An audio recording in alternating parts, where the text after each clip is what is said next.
ወይኔ በላቸው። እኔም ብሎ ደግሞ ገማች። የጠበቅኩ ሌላ የሆነው ሌላ። እኔ ብቻ ነኝ ወይንስ እናንተም ናችሁ ቤተሰብ? በመጀመሪያ ግን ሀይሚዬ እንዴት እንዳመረብሽ ሰሞኑን ሳቅሽ፣ ፈገግታሽ፣ አለባበስሽ፣ የጸጉር ስታይልሽ፣ ቀልዶችሽ በጣም ነው ደስ የሚሉት። በዚሁ አጋጣሚ ደግሞ ቀይ ልብስ እንደሚያምርባት ሀይሚዬ ዛሬ ነው ትኩር ብዬ ያየኋትኝ። እንግዲህ ዛሬ የተደበቀው ሚስጥር ማወቅ አለባችሁ ብላ መታለች። እንደዚሁም ደግሞ ብሩኬ በሚኪ ቤት መጥቷል ማለት ነው። እና በመጀመሪያ ግን ያው ግምታችን እኔ በራሴ ማለት ነው ተሸውቻለሁ። እኔ ገመትኩት ሌላ የሆነው ሌላ፣ ጭራሽ ነው ያልጠበቅኩት ጭራሽ ማለት ነው። እና እንግዲህ ሀይሚዬ ከኛ ጋር አብሮ የሚኖረውን ገምቱ ብለው ነበር ከዚህ በፊት። እኔ ደግሞ የገመትኩትኝ ወይ ፍፄ ወይ ደግሞ ቢኪ፣ በተለይ ደግሞ ቢኪ ነው ያልኩት። ለምን ቪዲዮ ካሜራማናቸው እሱ ነው፣ ኢዴት የሚያደርገው እሱ ነው ምናምንና ከዛ አንጻር ያው እዛው አጠገባቸው ሆኖ ሊያግዛቸው ምናምን ነበር የመሰለኝ። ነገር ግን ቤተሰቦቼ እስከ ዛሬ አንድ ሳምንት ሙሉ የተደበቀው ሰው ሚፍታህ ሆኖ ተገኝቷል። በነገራችን ላይ ሀይሚዬ እየተናገረች ነበር ስለ ሚፍታህ ማለት ነው።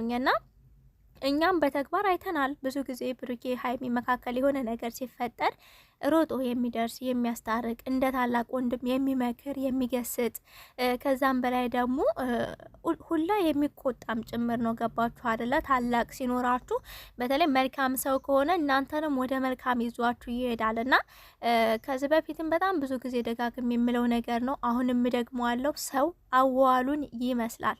እናንተ የምትሉበትን አዋዋላችሁ ነው የምትመስሉትኝና አዋላችሁ መምረጥ የእናንተ ፋንታ ነው። እንግዲህ ሀይሚዬ ሚፍታህ በጣም ጥሩ ሰው ነው፣ ጸባው የማይቀየር እንግዲህ ካወቅኩት 1 አመት ሆኖኛል። 1 አመት ሙሉ ተመሳሳይ፣ እንደውም ከኛ በተሻለ ብዙ ነገሮችን እንድንጥር እንድናድግ የሚያግዘን ከካሜራ ጀርባ ሆኖ እኛን የሚያግዘን ሰው ነው ብላ አድናቆቷን ስገልጽለት ነበረና ከዚህ በፊትም ብሩኬም በጣም ብዙ ጊዜ ደጋግሞ የሚያመሰግነው ሚፍታህን ነው።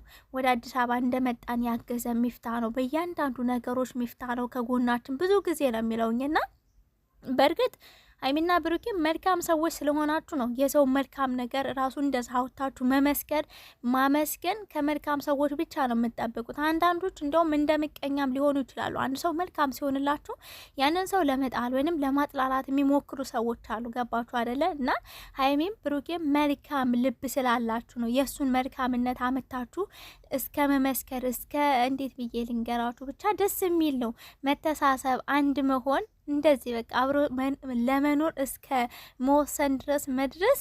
ሲቀጥል ደግሞ በእምነት እንኳን ደረጃ ብትመጡ ኢትዮጵያ ተቻችሎ ነው ታውቃላችሁ። ግን ማለት ሁሉም የራሱ ክፍል አለው ምናምን፣ ግን መቻቻላቸውን ኢትዮጵያን ትንሿን ኢትዮጵያ ነው እኔ በእነሱ መካከል ያየሁበት። ይሄ መቻቻል የሚለው በወሬ ደረጃ ሳይሆን ብቻ ሳይሆን በተግባር ያሳዩበትን ማለት እምነታቸውን ባይገናኝ ጓደኝነታቸውን መርጠው መልካምነታቸውን መርጠው አንድ ቤት ውስጥ ተከራይተው መኖር በጣም ነው ደስ የሚለው ከምታስቡት በላይ። እኔ ተመችቶኛል። ሲቀጥል እንግዲህ ሀይሚዬ የሚፍታህን ጉድ ማየት አለባችሁ ብላ ወደ ክፍሉ ይዛን ጎራ ብላ ነበር አንዳንድ ነገሮችን ለማሳየትና በጣም ካስገረመኝ ነገር ሚፍታህ እቅዶቹ እናንተ ሰው ያቅድ የለ እንዴ? እኔማ ወደፊት ለራሴም እንደዚህ እቅድ ማውጣት አለብኝ። በእርግጥ አንዳንድ ጊዜ ማለት ነው ሶሻል ሚዲያ ላይ ስትሆኑ አንዳንድ ወይንም በስራ ሲበዛባችሁ ምናምን ስራችሁን ስጨርሱ የሚታያችሁ እረፍት ወይንም ደግሞ ስልክ ላይ ምናምን ሊሆን ይችላል። ግን በህይወታችሁ ላይ ወይ ስልክንም ሶሻል ሚዲያንም ትንሽ የተወሰነ በቀን ውስጥ አንድ ሰዓት ያክል ራቅ ብላችሁ ስለ ራሳችሁ ማሰብ ስለ ራሳችሁ ማቀድ በጣም ወሳኝ ነገር ነው። እኔ ብዙ ጊዜ ከዚህ በፊት ማለት ነው ብዙ ጊዜ እንደ ሶሻል ሚዲያ ላይ ምናምን በቀልድ ከጓደኞች ጋር በማውራት ምናምን ጊዜን የማሳልፈው፣ ግን ከተወሰነ ጊዜ በኋላ እንደዚህ ራስን ማለት ራሳችሁን ማዳመጥ መቻል አለባችሁኝ።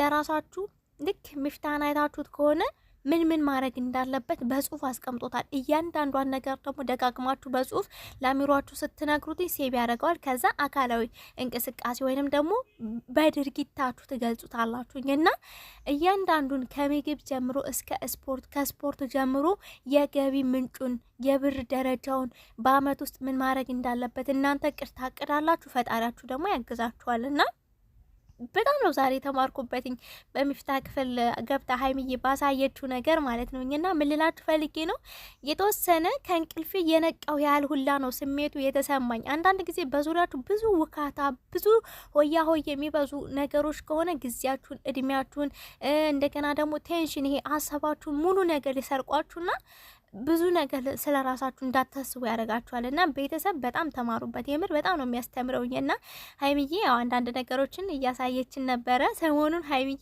ፈገግታዋ፣ ሳቋ፣ ቀልዷ አልተቻለችም ትላላችሁ። የምሬ ነው። እንግዲህ ዛሬም ከብሩኬ ጋር ብቻ አይደለም፣ ዛሬም ከሚፍታህ ጋር ከቢኪ ጋር ምናምን እያያቸዋት ነበረ። ቀልዷ ምናምን ደስ ብሎኛል። ጂም ማለት ስፖርት መስሪያ ምናምን መሄድ አይጠበቅባቸውም። ቤታቸው አንዳንድ ነገር አስተካክለዋል። ነገ ትልቅ ደረጃ ላይ ደርሰው እንደምናያቸው እርግጠኛ ነን። ሲቀጥል ደግሞ ሚፍታህ ከነሱ ጋር አብሮ መሆኑ እኔ ደስ ብሎኛል። ማለት ባልጠብቀው፣ እኔ መጀመሪያ የጠበቅኩ ሌላ ስለነበረ ባልጠብቀውም ደስ ብሎኛል። ለምን ብትሉ ታላቅ ሰው ሲኖር ትልቅ ስላችሁ በእድሜ የሚሆን የሆነ በነገራችን ላይ በእድሜ ብቻ ሳይሆን ብዙ ነገሮችን ስታዩ ብዙ ነገሮችን ህይወትን ስታዩዋትኝ ህይወት በራሷ ጊዜ ታስተምራችኋለች። ከዛ አንጻር ሀይሚና ብሩኬ ገና ወጣት ናቸው፣ ልጆች ናቸውና ከጥፋት ጎዳና ማለት አለ አይደለ። ሀይሚ እያለች ነበር እኔ ቶሎ ቶሎ ጸባይ ይቀየራል የሱ ግን አይቀየርም እያለች ነበረ። ልዩነቱ ምንድነው ካላችሁኝ ሀይሚ ሴት ስለሆነች ወይንም ልጅ ስለሆነች እንጂ ሴት ስለሆነች አይደለም። ምናልባት ሴት ስለሆንኩ ነው እያለች ነበር። እና ልጅነትና አሁን ለምሳሌ ስነግራችሁ 18 ዓመት ላይ ሆናችሁ የምታስቡትና 30 ዓመት ላይ ሆናችሁ የምታስቡት አስተሳሰብ እስከ ምንም አይገናኝም። እና አንደኛ በእድሜው ጠና ስላለ ነው ማለት ከእነሱ ታላቅ ስለሆነ ነው። ሁለተኛ ብዙ ነገሮችን ስታሳልፉ ወይንም ሲያሳልፍ ከዛ ነገሮች ይማራል። ገባችሁ አይደለ? እሱ ከተማራቸው ነገሮች ደግሞ እነሱን ማገዝ እነሱን ማስተማር በጣም ትልቅ ነገር ስለሆነ አብሯቸው ቢኖር እኔ ደስ ብሎኛል። የምሬድ ነው ምላችሁኝ። ግን አልጠበቅኩትም፣ ተሸውቻለሁ። እንደ ዛሬም ተሸውጪ አላቅም ትላላችሁኝ። እንግዲህ ወደ ብሩኬ ጋር ስመጣላችሁ እሱም ደግሞ ዛሬ መጥቷል። እንግዲህ ሁላችሁም ታውቁታላችሁ ብዬ አስባለሁ። በእርግጥ ፊልምም ጀምሬያለሁ ብሏል። እኔ ፊልሙን ምናምን ስለማልከታተለው አላቅም። እኔ በደንብ ማይ የነበረው ቲክቶክ ላይ በጣም ጎበዝ ጀግና፣ በቃ አቅም ያለው ውስጡን በደንብ መጠቀም የሚችል ልጅ ነው። ሚኪ ታውቁታላችሁ፣ ሚኪያስ ማለት ነው። እና በሱ ቻናል ላይ የመጣው እንደገና ትናንትና ቲክቶክ አዋርድ ላይም እጩ ነበረ። እነ ብሩኬ ምናምን እዛ ሄደው ሲቀውጡት ነበር። እንግዲህ ማታ ላይ ማለት ነው። የተከታተላችሁ ካላችሁ አይታችኋቸዋል። እና ሱስ ጀምር ያለው ጫት፣ ሲጋራ ምናምን ብሎ ነው ፕራንክ ያደረገው። የፕራንኩ አመጣጥም ፕራንክ ብቻ ሳይሆን ብሩኬንም እያመሰገነ ነበር። ምክንያቱም ከቡታጅራ ወደ አዲስ አበባ እንድመጣ አንዳንድ ነገሮችን በቁስም በብርም ደረጃ ቢሆን ብሩኬ አግዞኛል፣ ትልቅ አቅሜን አውጥቼ እንድጠቀምበት ብሩኬ እረድቶኛል ያለ ብሩኬን እያመሰገነ ነበር። አያችሁ አይደለ? እናንተ መልካም ስትሆኑ ሰዎችን ይዛችሁ ነው የምትነሱት፣ ብቻችሁን አይደለም። ራስ ወዳድ አትሆኑ መልካም ልብ ሲኖራችሁኝና ብሩኬ ደግሞ ይሄ ልጅ ብቻ አይደለም በዙሪያ ያሉትን ያንተ ማለት ላንተ ቀላል ሆኖ ለነሱ ከባድ የሆኑ ሰዎች አሉ አይደል? እነሱን አግዘህ ተያይዘህ ልክ አዶኒ አሁን እያደረገው እንዳለው ማለት ነው። ቤተሰብ ትልቅ ደረጃ ደርሳችሁ ትልቅ ስም እንደሚሰጥ ተስፋ አደርጋለሁ። በዩቱብ ብቻ የሚቀር አይደለም ስማችሁ ማለት በትልቅ እንደዚህ አነጋጋሪ መሆን መቻል አለባችሁ። ሀይሚን ብሩኬ ማለት ነው። እና ኢቨን እንኳን ትናንትና ኮምፒውተር ራሱ ውጩ ነበረ ታውቃላችሁ፣ ውድድር ላይና ያው ታውቃላችሁ ከ5-1 የግድ መውጣት ስላለበት ነው። ቀጣይ አመት ግን ብሩኬን መድረክ ላይ ጠርቼ አኮራዋለሁ እያለ ነበር። ያሳካል። አንተ ደግሞ በጣም ጎበዝ ነህ፣ አቅም አለ፣ መስራት ትችላለህ እና ቲክቶክ ላይ በደንብ ከሰራ ምንም የማትሸለምበት ወይንም መድረክ ላይ የማትወጣበት ምንም ምክንያት የለም። ያው ቃል ገብቷል ለብሩኬ አኮራሃለሁ እያለ ነበርና ብቻ ደስ ብሎኛል ከምታስቡት በላይ ቤተሰብ ማለት ነው። በዙሪያቸው ያሉ ሰዎችንም እንደዚህ ማነቃቃት ማገዝ የኢትዮጵያዊ ልምዳችን መሆን መቻል አለበት ብዬ አስባለሁ። የኔ ውድ ፋሚሊ እውነት በጣም ነው የምወዳችሁ። እንግዲህ 50K እናስገባት የምትሉ ሰዎች አላችሁ። እግዚአብሔር ያመሰግናል። እግዚአብሔር ይስጥልኝ። ለማንም ላይክ እና ሼር እንዳይረሳ። ባባይ